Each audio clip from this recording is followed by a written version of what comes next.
Bonsoir Stanley Copette.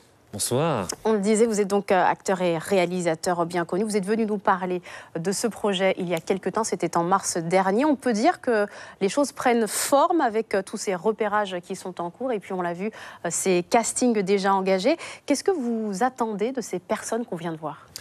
Alors déjà, c'est vrai qu'avec Hachim, mon associé, co-réalisateur, coproducteur, co-scénariste, on avait pour idée d'ouvrir ce casting au plus grand nombre parce qu'on veut... On veut être en connexion avec une certaine réalité du terrain, de la rue. On a vu aussi par d'autres projets antérieurs qu'on n'était pas obligé d'aller chercher à chaque fois des acteurs professionnels, qu'on pouvait aussi travailler avec eux sur le terrain et grandir ensemble. Ça s'est vu sur la série Guyane notamment.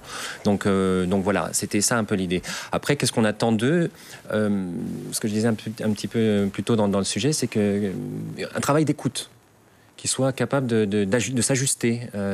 Donc avec Hachim, on leur a fait faire des exercices de lecture et l'important pour nous, c'était pas de savoir s'ils jouaient bien ou mal, parce que de toute façon, c'est sur le long terme qu'on va pouvoir travailler cela, mais plutôt s'ils étaient réceptifs aux directions que les réalisateurs voulaient leur faire, les directions qu'on voulait qu'ils prennent, quoi. Donc voilà. Est-ce que quelque part, en tant que réalisateur, on ne craint pas que l'acteur ne suive pas tout à fait nos visions, notre vision du film ? Alors oui, et en même temps, c'est bien aussi de laisser une partie naturelle et de laisser des fois laisser les chevaux s'en aller pour qu'ils puissent, l'acteur, l'artiste puisse apporter sa touche personnelle. Et c'est aussi ça qu'on cherche chez un acteur, bien souvent. D'où l'importance peut-être de choisir des personnes du terrain, des locaux, de vrais gens pour incarner cette intrigue que vous avez coécrite avec Hachim Bala. Tout à fait, c'est aussi ça l'idée, d'aller chercher des talents, nous on dit des talents bruts, mais qui viennent avec leur propre énergie, leur propre savoir, leurs propres histoires. Et quelques mots justement sur l'intrigue que vous voyez, que vous envisagez. C'est un policier guyanais qui sera pris au piège par deux mules. Est-ce qu'on peut en dire plus à ce stade ? Oui, quand on présente notre projet, bien souvent il faut faire assez vite, donc on prend des raccourcis. C'est vrai que pour nous c'est un film policier à la croisée des chemins de la série Narcos et de Training Day, donc assez sombre quelque part, mais c'est le genre qui nous permet quand même d'aborder des problématiques de société et parler de ce qui se passe en Guyane aujourd'hui, par un biais détourné.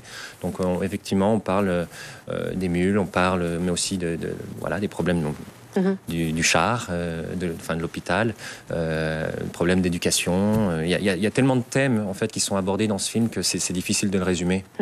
Et donc pour cela, vous êtes entouré de personnes que vous connaissez pour travailler. On parlait d'Hachim Bala, mais notamment aussi de Marvin Yamb, qui connaît cette problématique des mules. Lui-même a présenté son propre court-métrage là-dessus. C'est quelque chose qui vous permet d'avancer mieux dans votre idée ?